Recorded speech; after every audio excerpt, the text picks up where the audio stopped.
Good morning. It's a pleasure for us to take part in this Congress. Thank you very much for attending this session. Sorry because Buenos días, muchísimas gracias por estar aquí y sentimos, pero vamos a continuar en español. Gracias también al Laboratorio de Humanidades Digitales y a la Biblioteca de la Universidad, de la UNED, por haber promovido esta iniciativa que es bastante interesante. Y bueno, la intervención que vamos a presentar, el profesor Manuel Ayuso y yo mismo, tiene por objeto darles unas nociones sobre el grupo de investigación en el que estamos trabajando, la Biblioteca de Ediciones de Clásicos Latinos en el Renacimiento, y sus implicaciones con las humanidades digitales en dos sentidos, sobre todo. El profesor Manuel Ayuso les va a hablar sobre los desarrollos que está haciendo de reconocimiento automático de textos impresos en los siglos XV y XVI. Yo mismo me ocuparé de hacerles una presentación desde el punto de vista del interés para las humanidades digitales de la base de datos o las bases de datos que estamos desarrollando dentro de este proyecto. Ahí tiene un poco el esquema de la intervención, me ocuparé los primeros puntos y el profesor Ayuso del tercero.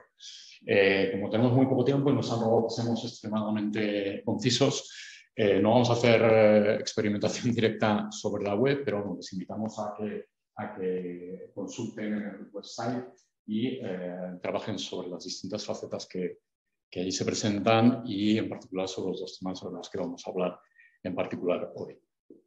¿Qué es lo que pretendemos nosotros en BECLAR? Pues básicamente estudiar una parcela de la tradición de los textos antiguos que se desarrolla cuando aparece la imprenta en los siglos XV y XVI.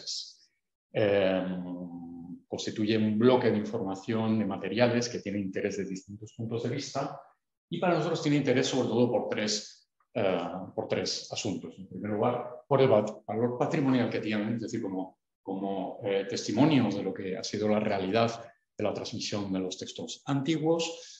Por otra parte, el valor textual sobre cómo se leía a Virgilio, a Cicerón, cómo leía Dante a Virgilio, esta clase de cosas, tiene para nosotros mucho interés y además nos suministra información, digamos, de la fase final de la transmisión de los textos antiguos para la reconstrucción de las ediciones críticas.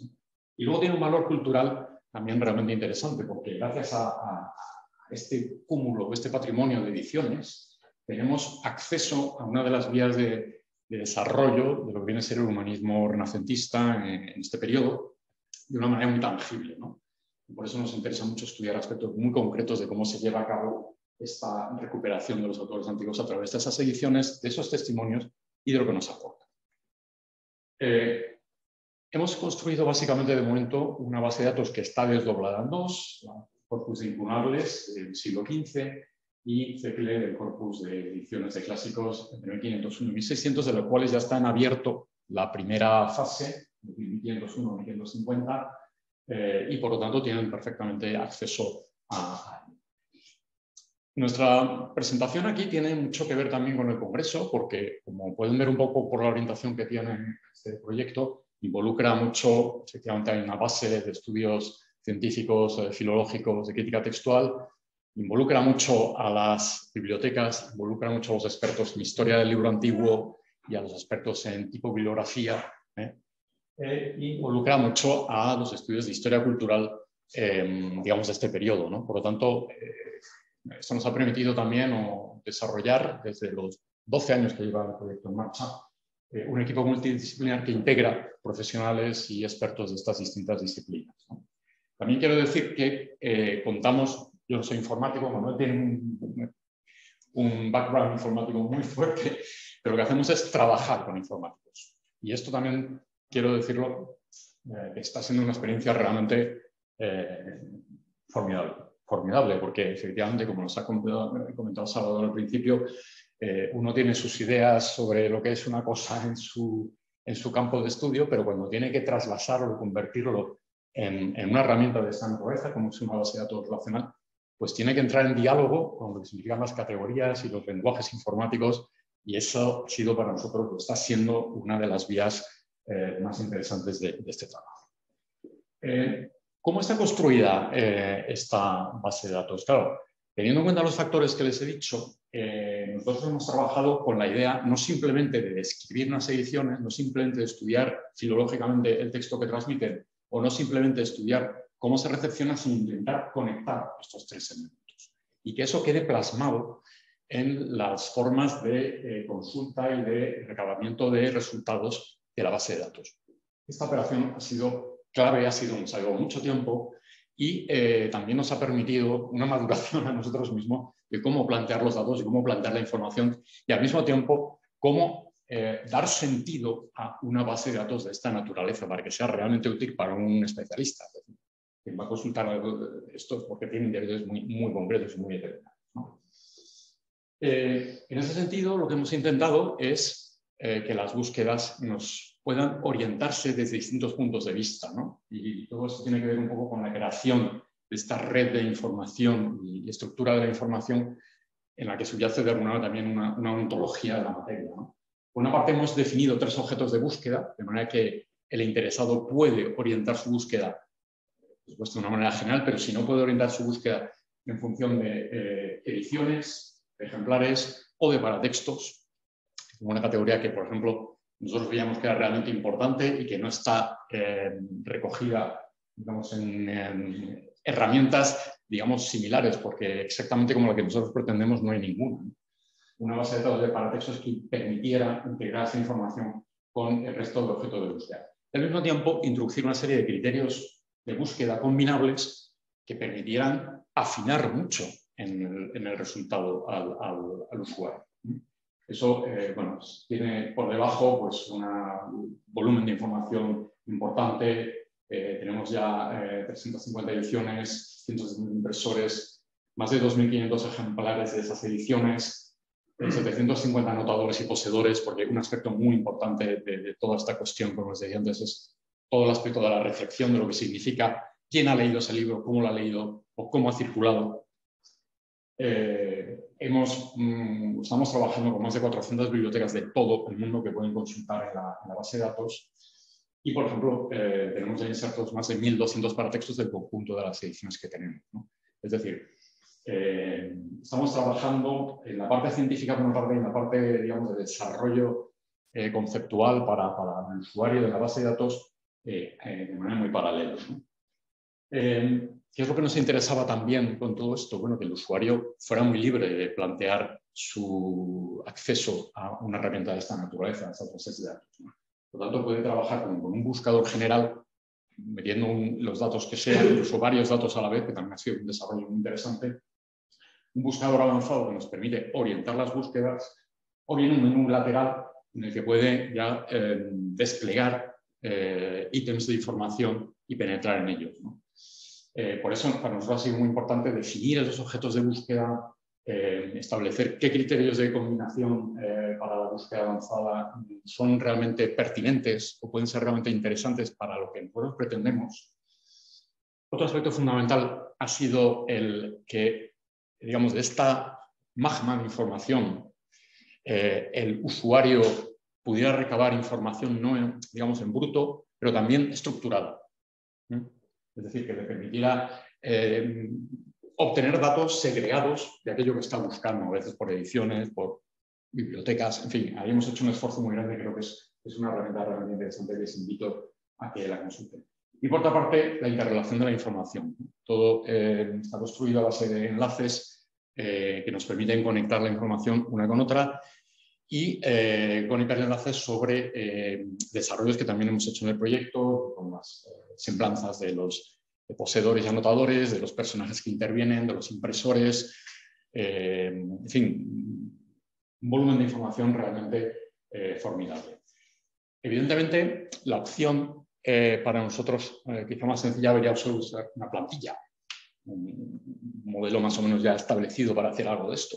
Pero claro, cuando en las discusiones del grupo intentábamos afinar qué es lo que queríamos, qué es lo que queríamos conseguir, eso nos llevaba a intentar generar una herramienta, digamos, con nuestras propias capacidades y con nuestras propias, digamos, pautas de construcción y que al mismo tiempo estuviera, que fuera capaz de establecer contacto, fuera interoperable con otras herramientas o con otros bases de datos, ¿no? De hecho, bueno, pues, muchas de los campos que nosotros trabajamos pues, están ya incorporados en Aracne y bueno, tenemos distintas posibilidades de conexión con otras bases de datos, ¿no? Pero efectivamente queríamos mantener esta sensación de que la base de datos se amoldara mucho a lo que nosotros queríamos. Yo entiendo que este juego es difícil entre, digamos, el científico de la materia en cuestión y, digamos, las herramientas estandarizables, ¿no? Entonces, bueno, este diálogo ha sido también muy interesante, pero nos ha permitido construir una herramienta de esta naturaleza que vamos perfeccionando constantemente. También ha sido para nosotros vital definir los criterios de búsqueda, es decir, cómo se puede buscar de manera especializada siguiendo un determinado objeto de búsqueda. En el caso de las ediciones hemos seleccionado todos estos, combinables entre sí. En el caso de los ejemplares hemos añadido las bibliotecas, las posibilidades de un lugar de bibliotecas. Si uno de repente está en Liverpool y quiere saber cuántos cicerones hay en Liverpool, pues puede directamente acceder a los datos de las bibliotecas, en su caso que se encuentra en una determinada ciudad, de un determinado autor que le está interesando en un momento dado. Los poseedores de anotadores, es decir, elementos muy determinados. Yo quiero averiguar en qué libros estaba involucrado Carlos V de alguna manera, como dedicatario, ¿no?, de una obra o como poseedor en una de sus bibliotecas de un ejemplar. Bueno, pues yo puedo seleccionar información y combinarla con otros criterios y construir además una búsqueda con un término de búsqueda genérico, es decir, que me permitiera meter cualquier clase de término libre, no sometido, digamos, a esas etiquetas, ¿no? Lo mismo pasa con un paratextos, en el cual también muchos de los criterios son los similares a los que tenemos en otras categorías, pero nos interesa mucho y hemos trabajado mucho los tipos de paratextos, es decir, que uno quiera buscar todos los prólogos de Cicerón en el siglo XVI, que se escriben en castellano, que se escriben en latín, que van dirigidos a Carlos V, que utilizó Erasmo. Bueno, pues digamos, hemos procurado generar una herramienta que nos permitiera integrar toda esta información. Por eso digo que el proceso de creación un poco de las bases de datos tiene mucho que ver también con nuestra propia maduración de lo que ha sido el desarrollo del proyecto, ¿no? Y por último, y aquí me permiten que use la chuleta porque mi informático es el que me ha dado las bases. Nosotros hemos trabajado con esas herramientas. Por un lado, con el lenguaje de programación de PHP, del lado del servidor, que es el que se encarga de la comunicación con la base de datos para almacenar y recuperar la información. También PHP permite mostrar la información que el usuario solicita a través de la interacción de las diferentes secciones de la web. MySQL es un gestor de base de datos. CSS es un lenguaje de parte del cliente usado para personalizar el aspecto de las páginas. JavaScript, como lenguaje del lado del cliente también, usado para la validación de fórmulas y campos. jQuery, hemos usado como framework para JavaScript, que simplifica el acceso y la manipulación de los elementos de la página web. Y Ajax Asynchronous, que permite también de forma síncrona recuperar información de la base de datos para mostrarla al usuario. Eso es lo que nos ha permitido, digamos, la tecnología subyacente a esta herramienta, a la cual les invito que consulten, y tenemos también ahí nuestra dirección de correo para que nos hagan llegar sus observaciones. Tenemos una interacción muy fuerte con distintas instituciones, colaboran con nosotros expertos en Biblio Antiguo de la Biblioteca Nacional, que ha incorporado nuestros registros a sus registros de sus ejemplares.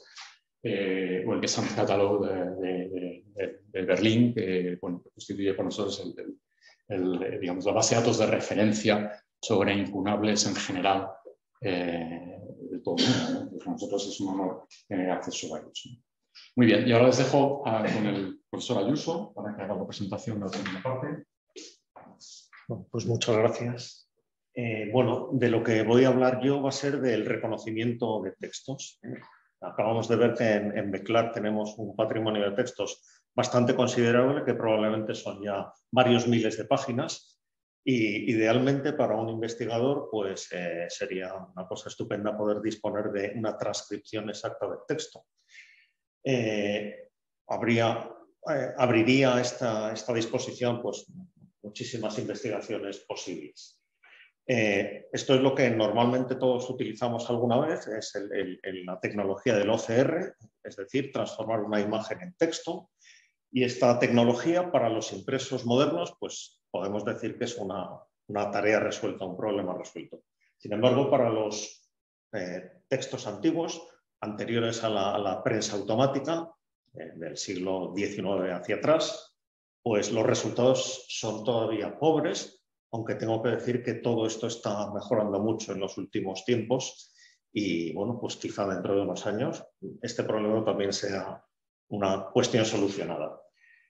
Normalmente digamos, el índice de acierto se mide por la tasa de error de caracteres y, bueno, para hacernos una idea, pasando un programa comercial de OCR, como puede ser Adobe o cualquier otro, pues normalmente la tasa de error que se consigue con un impreso antiguo es bastante pobre y no sirve para los resultados en filología. Este problema, todo el software lo aborda mediante las redes neuronales recurrentes. Es una de las tecnologías que están ahora más en boga.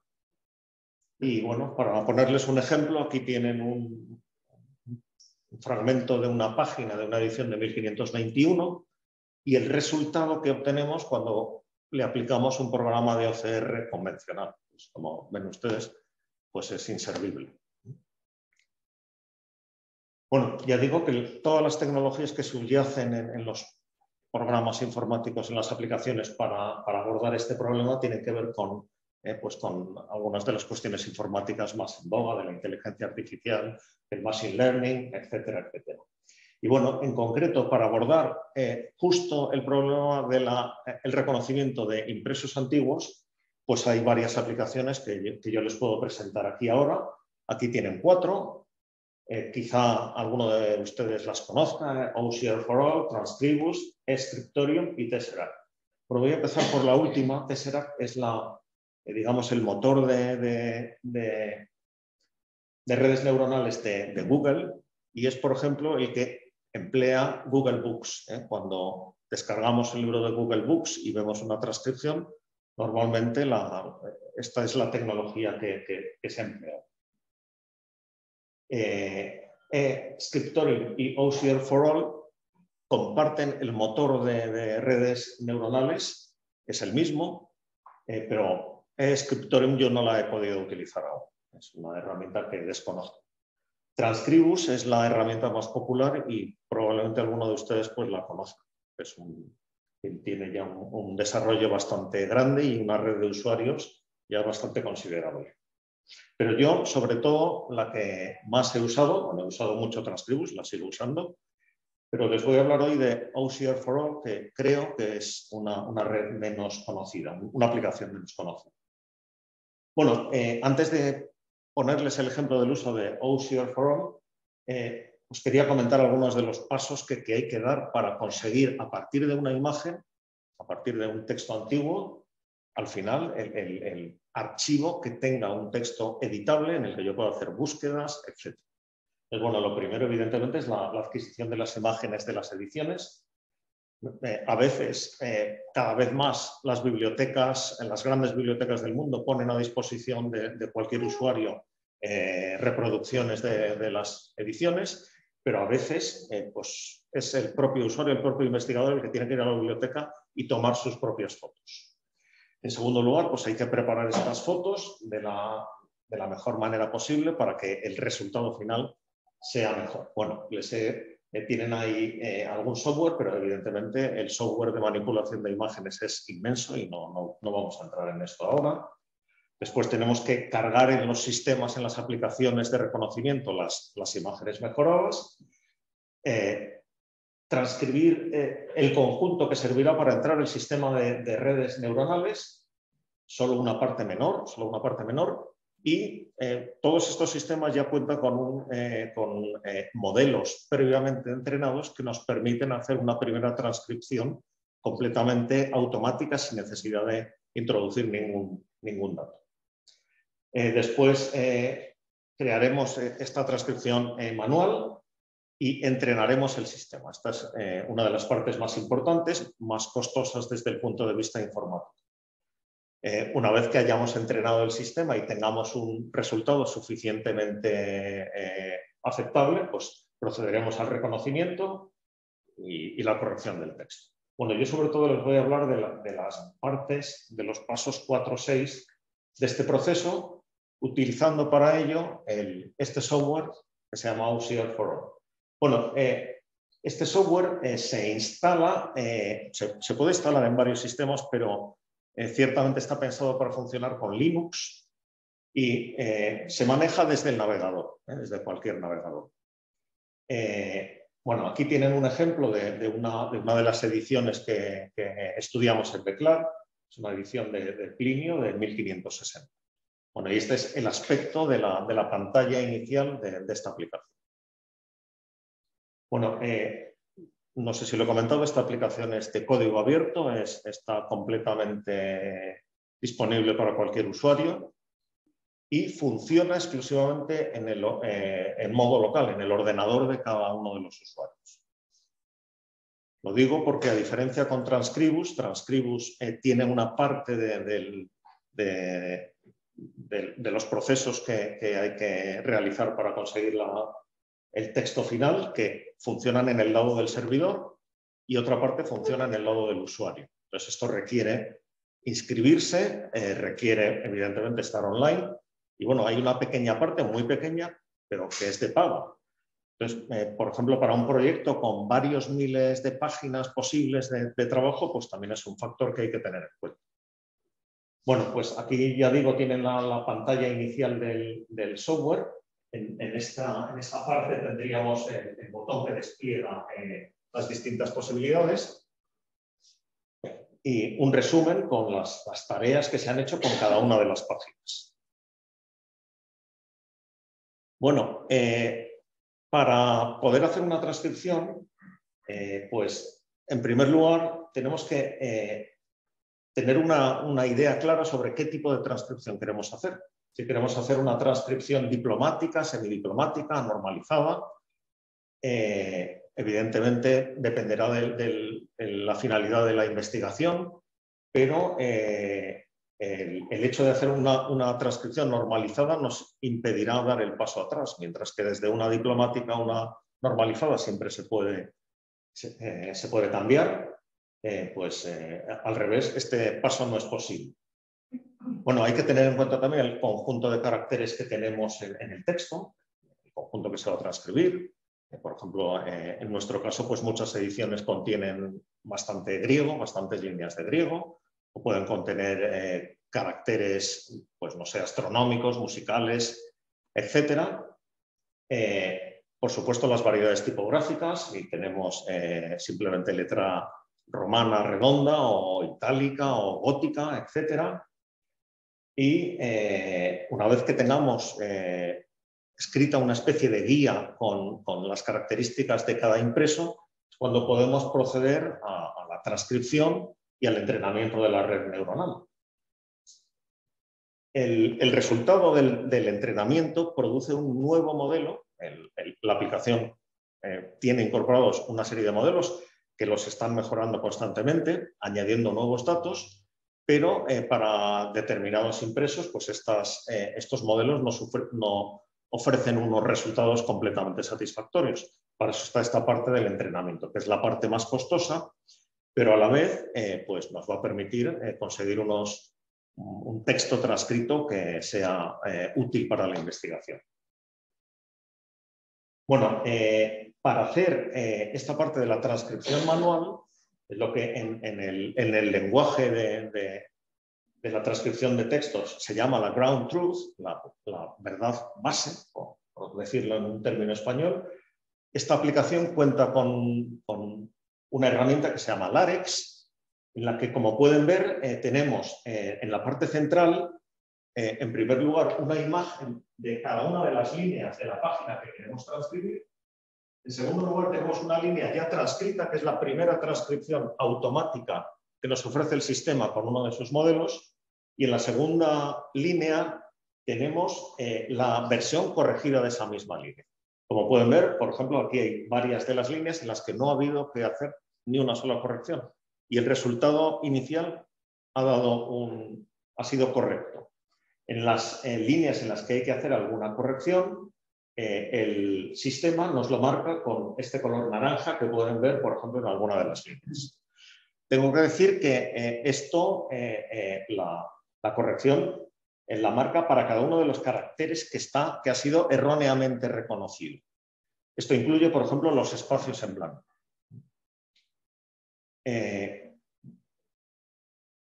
Bueno, la transcripción ya, como he comentado antes, que yo he procurado utilizar es la transcripción diplomática, en la que se mantienen, pues, en la medida de lo posible, todas las características tipográficas del impreso.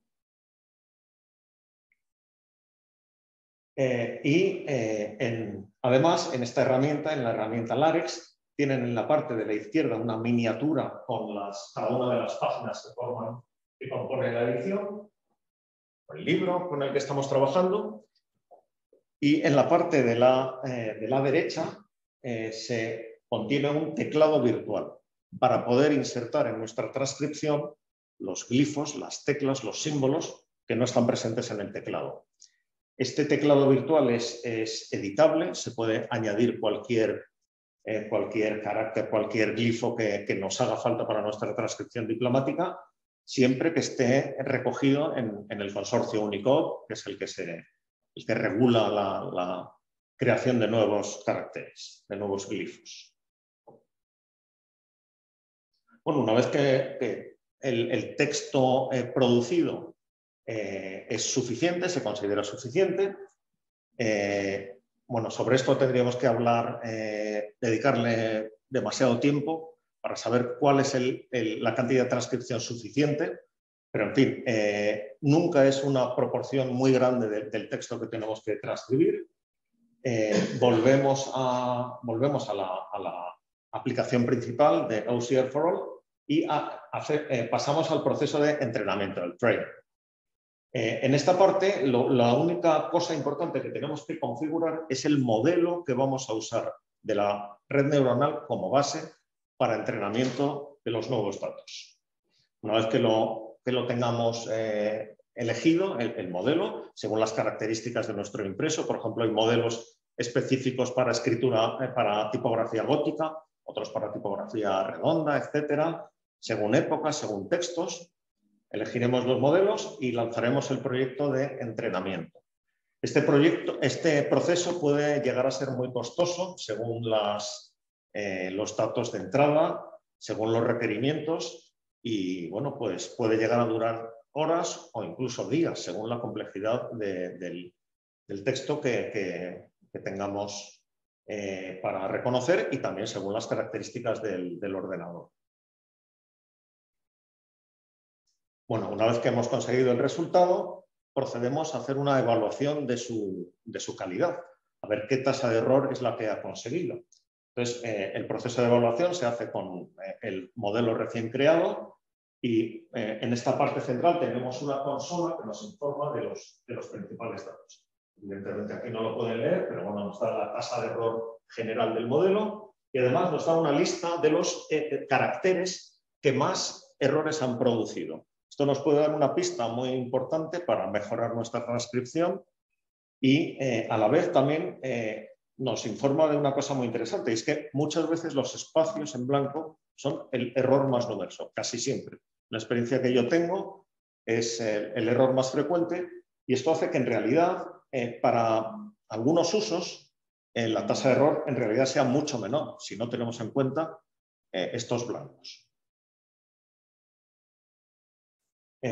Por ejemplo, en el ejemplo que les proyecto en pantalla, que es una edición de 1550, un comentario a los tópicos de Cicerón, es una edición que tiene muchas líneas escritas en griego, mucho griego, y esto ha producido una tasa de error del 6,51%. Todavía es una tasa importante, pero la mayor parte de los errores se producen en el texto griego para el que la red neuronal no ha sido suficientemente entrenada. Bueno, una vez que hayamos conseguido una tasa de error ya satisfactoria o suficiente, pues haremos un nuevo reconocimiento del texto y finalmente la generación de los resultados. La generación de los resultados nos devuelve los archivos en dos formatos, en formato texto, TXT, un texto perfectamente editable, y también en formato XML, para que sea intercambiable e interoperable con otros sistemas, por ejemplo, Transcribus, etc. Aquí les quiero poner un ejemplo de una página de este texto que les acabo de mencionar, de los tópicos de Cicerón de 1550, en la que pueden ver, bueno, creo que no lo pueden ver, pero se lo comento yo, porque está demasiado pequeño, pero que el resultado es pues bastante bueno. Todavía en fin, se detectan algunos errores, pero por ejemplo incluso con el griego pues, ha conseguido un resultado de la transcripción bastante bueno, a pesar de tener un entrenamiento escaso con este tipo de datos.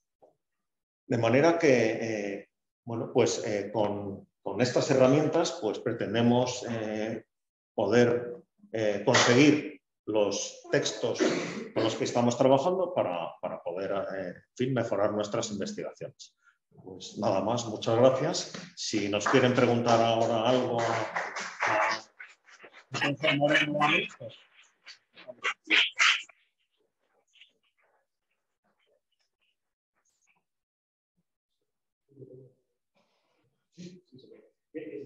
Muy interesante, muchas gracias. En el caso de los ejemplares, es decir, por un lado, tienen el identificador de la Biblioteca Nacional, entiendo, y de otras, ¿no? Incorporado en todos, sí, sí. Pero los datos que han mostrado, ¿no? Que son los datos propios de la base de datos, ¿estos datos se crean ex novo o también se incorporan a la partir? En el caso de los ejemplares, sí. Es una pregunta interesante porque, bueno, los avances de descripción de fondos antiguos han avanzado mucho en algunos casos. Por ejemplo, en la imprenta en Barcelona, el trabajo de la marca es fundamental, claro, nosotros recurrimos a él, pero nosotros chequeamos también los ejemplares. Y en muchas bibliotecas los ejemplares están sin describir o sin analizar, y es una de las tareas más fascinantes y también más enloquecedoras, porque bueno, los ejemplares, salvo en algún continente por ahí perdido, están por todas partes por los azares de la fortuna. Por cierto, volviendo otra vez, digamos, para su proyecto, digamos, verifica los datos. Sí. Y este enlace con las otras bibliotecas, porque la base de datos es relacionada, ¿no? El enlace, ¿cómo lo hace? Es decir, indicar el identificador del registro de la... Bueno, la asignatura, y en el caso de que esté, digamos, digitalizado, siempre lanzamos un enlace para la biblioteca. Claro, nosotros no tenemos propiedad intelectual para descargar, entonces siempre funcionamos a partir de eso. Eso está parecido. Sí, probablemente, y además es el patrimonio de cada biblioteca. No tienen que tener mascota de servidor suyo, ¿no? Sí. Hay trabajos muy desarrollados en muchas bibliotecas y también para nosotros el mejor que importante del proyecto es eso, descubrir cómo todavía hay campos tremendos en España y fuera, por supuesto. En Latinoamérica tenemos muchos problemas a veces para encontrar, rastrear ejemplares, no nos tendemos muchas veces, tenemos que contrastar nosotros con ejemplar las descripciones que dan ellos. En fin, hay un trabajo ahí de base de primera mano, en principio. Y afortunadamente, bueno, en el caso de la Biblioteca Nacional, que tenemos más de 400 ejemplares, tenemos varios especialistas de la Biblioteca Nacional que colaboran con nosotros que enriquecen sus propios registros con la información de la base de datos. En ese sentido, es un trabajo bidireccional. No sé si a lo mejor se refería también a que cada uno de los objetos de nuestra base de datos también tiene un identificador, cada edición, cada ejemplar, cada paratexto. La verdad que se puede hacer un enlace, una referencia. Sí, el enlace es estable para ese identificador de cada ejemplar. De cada ejemplar, de cada edición, de cada paratexto, de cada uno de los objetos de búsqueda que hemos seleccionado, digamos, para articular la información.